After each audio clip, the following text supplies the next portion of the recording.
Dann kam der Tag, an dem wir an der Schwelle Serbiens standen, am Rande einer Welt voller Gefahren. Wir hatten den langen Marsch hinter uns gebracht und fanden uns an einer Autobahn wieder, wo die Schmugglerautos warteten, um uns zur nächsten Etappe unserer Reise zu bringen. Man organisierte uns in kleine Gruppen und setzte die Frauen ins erste Auto, das wie ein Pfeil losfuhr und die Luft mit einem brüllenden Geräusch teilte, als ob ein Löwe seine Warnung in Richtung drohender Gefahr ausstieß. Es war offensichtlich, dass die Polizei diese Straße überwachte. Nachdem das erste Auto verschwunden war, kam das zweite, um die Männer zu transportieren. Der Fahrer fuhr mit atemberaubender Geschwindigkeit, als wären wir in einem Verfolgungsfilm. Plötzlich tauchte die serbische Polizei wie aus dem Nichts auf, hatte eine Falle für uns gestellt. Sie hatten das erste Auto gesehen, konnten es aber nicht einholen. Sie vermuteten, dass ein weiteres Auto folgen würde und lauerten darauf. Kaum waren wir losgefahren, begannen sie uns zu verfolgen und beide Fahrzeuge rasten in wahnsinniger Geschwindigkeit. Plötzlich verlor der Fahrer die Kontrolle über das Fahrzeug und wir prallten gegen die Mittelleitplanke. Das Auto kippte zur Seite. Ich konnte nicht fassen, was passiert war. Es war, als befänden wir uns in einer Filmszene. Jeder trampelte auf den anderen, um verzweifelt einen Ausweg zu finden, denn das Kippen des Fahrzeugs machte das Verlassen durch die obere Tür zu einer schwierigen Aufgabe, besonders da es sich um ein großes Fahrzeug handelte. Schließlich gelang es uns, die Tür zu öffnen, und einer nach dem anderen sprang heraus, als ob wir einem tiefen Brunnen entkamen. Die serbischen Polizisten lachten vor Freude, als hätten sie einen großen Sieg errungen, und einer von ihnen sagte mit einem sarkastischen Lächeln auf Englisch: »Wie fanden Sie die serbische Polizei? Gut, nicht wahr? Wir wissen, wie man sie erwischt, richtig? Ihre Art, mit uns umzugehen, war verblüffend.« Während wir auf dem Boden lagen, von Kälte durchdrungen und von Erschöpfung zermürbt, unsere Füße teilweise in einer kleinen Pfütze kalten Wassers steckend, spürte ich in mir einen unbezwingbaren inneren Kampf. Meine Knie schmerzten wie ein ausbrechender Vulkan, aber durch das Sitzen und die Ruhe ließ der Schmerz etwas nach. Plötzlich erschien der ranghöchste Offizier und begann, alle mit drohender Stimme anzuschreien. Wer auch nur ein Wort sagt, wird sofort mit einer harten Strafe belegt. Ich war stets sicher, dass alles Gute von Gott kommt und hatte daher keine echte Angst. Dennoch beschloss ich, zu Schauspielern, um das Spiel zu gewinnen und mich der Kontrolle durch andere zu entziehen. Mit einer unerwarteten Reaktion und ohne nachzudenken rief ich mutig: »Drohen Sie uns? Dann tun Sie es. Vielleicht lässt mich der Schmerz der Strafe den Schmerz meiner gebrochenen Knie vergessen.« Mein schneller und entschlossener Tonfall überraschte ihn. Der Offizier glaubte mir ernsthaft und aus Angst vor der Verantwortung für einen verletzten Mann im Rahmen von Gesetzen, die sie zu einem humanen Umgang mit Flüchtlingen zwangen, oder vielleicht durch eine von Gott eingepflanzte Barmherzigkeit in sein Herz, befahl er, mich, den lebenden Toten, in einen geschlossenen Wagen zu bringen. Zum ersten Mal seit Stunden spürte ich eine Wärme, die sich wie die Umarmung der Erde nach einem langen Winter anfühlte. Sie brachten mich ins Krankenhaus, wo ich untersucht wurde, und stellte fest, dass es keinen Bruch gab, wie ich vermutet hatte, sondern nur eine schwere Entzündung. Das Schönste an diesem medizinischen Abenteuer war, dass sie mir trockene Kleidung gaben. Es fühlte sich an, als wäre ich wieder ins Leben zurückgekehrt. In diesen warmen Kleidern erlebte ich ein Gefühl von Paradies. Doch das Abenteuer war noch nicht vorbei. Später brachten sie uns zur serbischen Polizeistation, und dort hatte ich das Gefühl, in einem Lager für Superhelden gelandet zu sein. Die Ermittler und Polizisten waren unglaublich groß gewachsen, als hätte Gott sie in einer überdimensionierten Version geschaffen. Sie waren 2 Meter groß, manche so breit wie eine Zimmertür, mit einer Haut, die so weiß und glänzend war wie Schnee.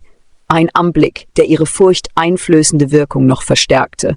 Als sie mich vom Krankenhaus zurück zur Polizeistation brachten, half mir einer dieser Superhelden auf eine fast komische Weise. Er griff mit 2 Fingern nach meinem Hemd, hob mich einen halben Meter hoch und ließ mich dann in Zeitlupe wieder heruntergleiten. In diesem Moment dachte ich nur: »Oh Herr, was ist die Weisheit hinter dieser Erniedrigung?« In der Polizeistation angekommen, gab ich die verlangten Informationen und beantwortete die Fragen absolut ehrlich. Das Ergebnis war etwas, das ich nie erwartet hätte. Es war eine wahre Lektion darüber, wie Gott einen Menschen durch Aufrichtigkeit aus der Klemme retten kann. Der Sturz auf die Knie, der äußerlich wie eine Demütigung wirkte, rettete mich nicht nur aus der Gruppe, sondern auch vor dem direkten Weg ins Gefängnis. Sie verschonten mich nicht nur vor der Haft, in die alle meine Freunde geworfen wurden, weil sie die Polizei belogen und behaupteten, kein Englisch zu sprechen. Nein, sie schickten sogar 2 große, schlanke junge Männer, auf die ich mich stützen konnte, und fuhren mich mit einem Auto bis zur mazedonischen Grenze. Ich kehrte humpelnd, aber mit ruhigem Gewissen zum Haus des Schleppers zurück. Später erfuhr ich, dass die anderen Mitglieder der Gruppe, die wir zurückgelassen hatten, ganze 10 Tage im serbischen Gefängnis verbrachten, und sie beschrieben es als eines der schlimmsten Gefängnisse überhaupt.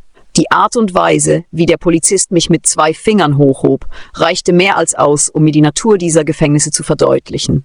Und ich war draußen mit den 2 jungen Männern, genoss die Natur und das köstliche Essen des Schleppers in seinem Haus. So führte mein Sturz auf die Knie zu meiner Rettung vor dem serbischen Gefängnis. Darüber hinaus ging die List der anderen, sich den Fragen zu entziehen, nach hinten los. Die Polizei fragte sie, sprecht ihr Englisch? Sie antworteten, nein. Dann fragte der Polizist, nicht einmal ein bisschen? Sie sagten wieder, nein. Der Polizist entgegnete daraufhin, wie versteht ihr dann unsere Frage, ob ihr Englisch sprecht, und antwortet darauf mit nein? So deckten sie auf, dass die Gruppenmitglieder logen, und schickten sie als Strafe für 10 Tage ins Gefängnis. Hätte ich gewartet, bis meine Knie vollständig geheilt wären, bevor ich die Reise mit den Gruppen nach Europa fortsetzte, hätte dies Monate gedauert. Ich rief die beiden jungen Männer, mit denen ich zuvor aus einem serbischen Gefängnis entkommen war, und bat sie um Hilfe bei einer Übung. Ich ging in eine tiefe Kniestellung, stärker geneigt als gewöhnlich, und sagte dem einen, er solle mit seinem ganzen Gewicht auf meine Schultern drücken, und dem anderen, er solle mit seinem ganzen Gewicht auf meinen unteren Rücken drücken. Ich führte dann eine Übung durch, bei der ich meine Beine beugte und streckte, während ich die Oberkörperhaltung stabil hielt. Die Position war so abgestimmt, dass sie keinen direkten Druck auf das Knie ausübte, sondern den Blutfluss in der Nähe anregte und auf das Hüftgelenk zielte, das nicht verletzt war. Da meine Oberschenkelmuskeln stark waren, bestand das Ziel der Übung darin, ihre Kraft zu nutzen, um intensiven Druck zu erzeugen, der das Blut in Richtung Knie pumpte und es auf sichere Weise heilte, ohne zusätzlichen Schaden anzurichten. Am nächsten Tag waren die Schmerzen dank Gottes Hilfe um etwa 90% reduziert, und ich war bereit, meine Reise in Richtung Europäische Union wieder aufzunehmen. Noch größer war der Segen, dass ich diese Übung später bei einigen meiner Patienten anwendete, die in Gebieten ohne Fitnessstudios lebten. Sie waren von der schnellen Wirkung erstaunt. Gelobt sei Gott, der Segen dieser Übung war großartig, wie jede Herausforderung, die uns dazu bringt, sie zu bewältigen, neue Fähigkeiten zu entwickeln und die Menschheit zu bereichern. 2 Tage später begann ich mit der neuen Gruppe eine Wanderung, die volle 5 Stunden dauerte. Ich war fast schmerzfrei und ging nicht nur mit Eifer und Energie voran, sondern half auch anderen auf meinem Weg, als wäre ich ein Volksheld. Wir zogen durch die Wälder, und zu dieser Zeit war ich frisch mit meiner späteren Ex-Frau verheiratet, die wegen eines psychischen Traumas Angst vor Wasser hatte. Daher trug ich sie jedes Mal auf meinem Rücken, wenn wir einen Fluss überquerten. Doch selbst in dieser Herausforderung fand ich einen verborgenen Segen. Früher litt ich aufgrund langer Sitzzeiten am Computer, die für meine Forschungsarbeiten erforderlich waren, unter Wasseransammlungen in meinen Füßen. Nach meiner Ankunft in Österreich stellte ich jedoch fest, dass meine Füße vollständig genesen waren, ohne jegliche Wasseransammlungen. Es schien fast so, als hätten sie eine Art kosmetische Verwandlung durchlaufen. Nach der Genesung meines Knies und dem Verlassen des Hauses des Schleppers in Mazedonien begann ein neuer Abschnitt meiner Reise. Dieser erforderte 5 Stunden ununterbrochenen Marschs entlang einer stillgelegten Eisenbahnstrecke.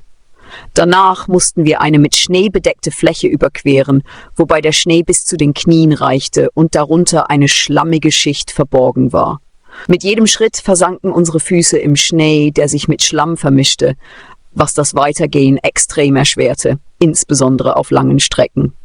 Nach 5 Stunden dieser Tortur erreichten wir eine Brücke, wo uns der Schlepper plötzlich befahl zu springen. »Es gibt eine Notleiter. Springt von der Brücke, um sie zu erreichen«, sagte er mit beängstigender Gelassenheit. Die Situation glich einer Szene aus einem Abenteuerfilm. Doch angesichts der Tatsache, dass wir in dieser Todesreise ohnehin unser Leben riskierten, wagten wir es schließlich. Unten angekommen, führte die Notleiter zu einem Lastwagen, der uns nach Serbien bringen sollte. Zum Glück war dieser mit einer dicken Plane abgedeckt und nicht ein stickiger Metallcontainer. Als wir uns in den Lastwagen setzten, wurde ich von einem widerwärtigen Anblick überwältigt. Der Wagen war unglaublich schmutzig.